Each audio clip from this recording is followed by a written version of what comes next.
झुक गए थे, अर्जुन झुक गए ना गुरु को, और जिसने झुकना सीख लिया उसकी तो विजय होनी है। जिसने झुकना सीख लिया उसकी विजय होगी, और जिसने झुकना नहीं सीख पाया उसकी कभी विजय हो नहीं सकती है। में बड़ी ताकत है वास्तविक, बिल्कुल। अब वो लोग अकड़ में ज्यादा बात करते हैं, और जो अकड़ता है वो बिल्कुल मुर्दे की तरह होता है, क्योंकि अकड़ने का काम तो मुर्दों का है ना। झुकना जिसने सीख लिया वो बन गया, जिसने झुकना नहीं सीख पाया वो कभी कुछ बन ही नहीं सकता है। अब आप देखते होंगे जब इलेक्शन भी होता है तो प्रत्याशी भी लोग आते हैं, तो उम्र में चाहे वो छोटे हों चाहे बड़े हों, पर वो सबके आगे हाथ जोड़ के झुकते हैं। तो हम अपना अमूल्य वोट दो करके उनको उस कुर्सी पर बिठाते हैं जिस पर वो बैठना चाहते हैं, झुकने से। और अकड़ में अगर वो कहते तो कोई मतलब नहीं, कुर्सी बैठने को नहीं मिलती वो। और ऐसे ही बुद्ध जी का नाम तो आपने सुना होगा। बुद्ध जी जब घर से चलते थे तो रास्ता में जो पेड़ पड़ते थे ना, पेड़ वृक्ष, उनको बुद्ध जी प्रणाम किया करते थे, पेड़ों को। अब किसी ने पूछा बुद्ध जी से, क्यों पागल हो गए, इन पेड़ों को प्रणाम क्यों करते हो, ये तो आशीर्वाद भी नहीं दे सकते।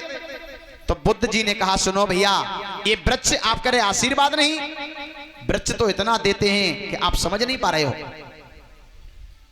भले ही हमें आशीर्वाद वृक्ष ना दें, लेकिन सुनो, जब वृक्ष पे फल होता है ना, फल, लोग पत्थर खींच के मारते हैं फल में।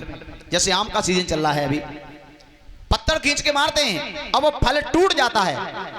वो फल होता है वृक्ष के कलेजे का टुकड़ा होता है ना, और आपने देखा होगा उसके आंसू निकल आते हैं जब वो फल टूटता है, तो आंसू निकल आते हैं, रोता है, लेकिन तुमसे कहता कुछ नहीं है। तुम तो अपना फल उठाया, पेट भर लिया, कुछ नहीं कहेगा। और धोखा में कितनी भी गर्मी पड़ रही हो और तुम उस पेड़ के नीचे पहुंचे तो तुमको गुस्सा नहीं दिखाएगा, कार्बन डाइऑक्साइड नहीं देगा आपको, तो ऑक्सीजन ही प्रदान करेगा। तो कितने दयालु हुआ, बहुत दयालु। और दूसरी बात, वृक्ष भले ही हमें आशीर्वाद ना दें, लेकिन हमारे झुकने से सबसे पहले हमारे अंदर का अभिमान दूर होता है। और जब तक अभिमान होगा तब तक तुम किसी के सामने झुकने वाले हो नहीं। पहले अभिमान दूर करोगे तब झुकोगे, और जिसके अंदर से अभिमान दूर हो जाता है फिर बताओ उसे क्या नहीं मिलता है। भगवान कहते, निर्मल मन जन सो मोए पावा। जिसका मन निर्मल हो गया, जिसके अंदर से अभिमान दूर हो गया, वो हमारे लिए सबसे प्रिय है। और जब तक अभिमान रहेगा भगवान उससे कोसों दूर रहते हैं। अभिमानी व्यक्ति के पास भगवान की बात छोड़ो कोई दूसरा इंसान भी नहीं जा सकता है।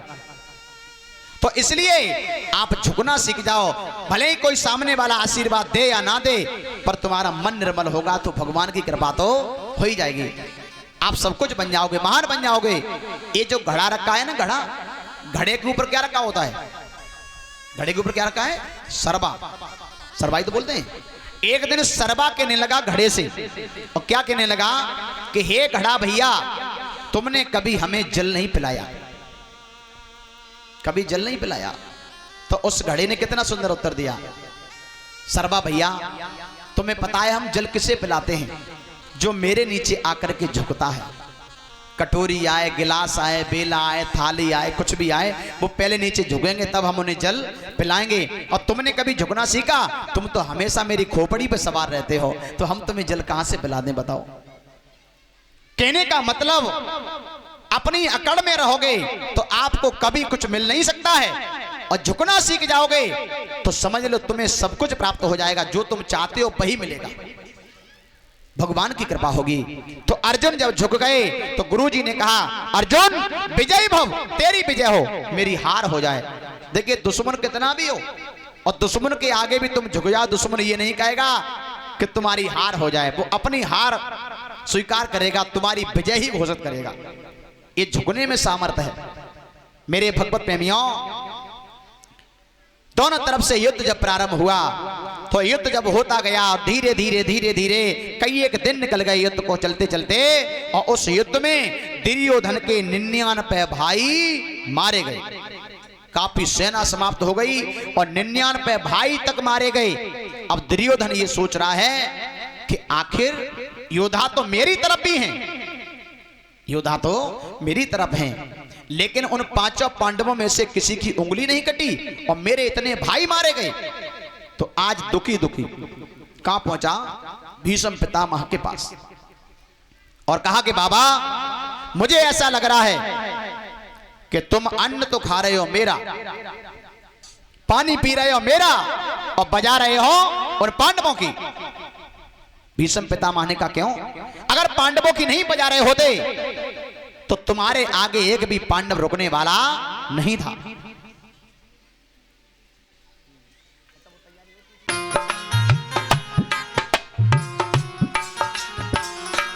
ये हमारे आदरणीय सबसे परम मित्र हैं वीरेंद्र डॉक्टर साहब, जो हमारे बचपन के साथी हैं।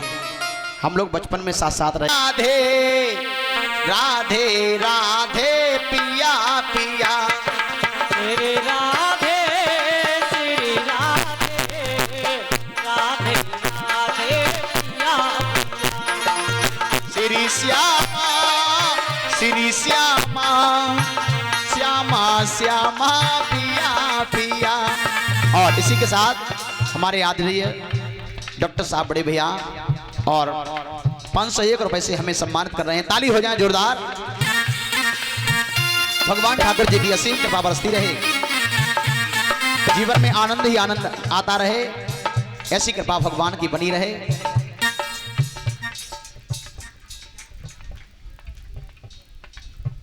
परम आदरणीय श्री वीरपाल सिंह राजपूत जी दौलतपुर से और 501 रुपया हमें दक्षिणा भेंट कर रहे हैं। ताली जोरदार हो जाए मास्टर साहब के लिए।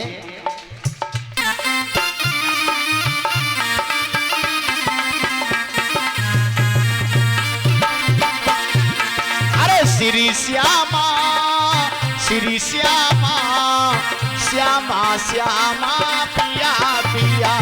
अरे श्री श्यामा श्री श्यामा श्यामा श्यामा पिया पिया। क्या हो?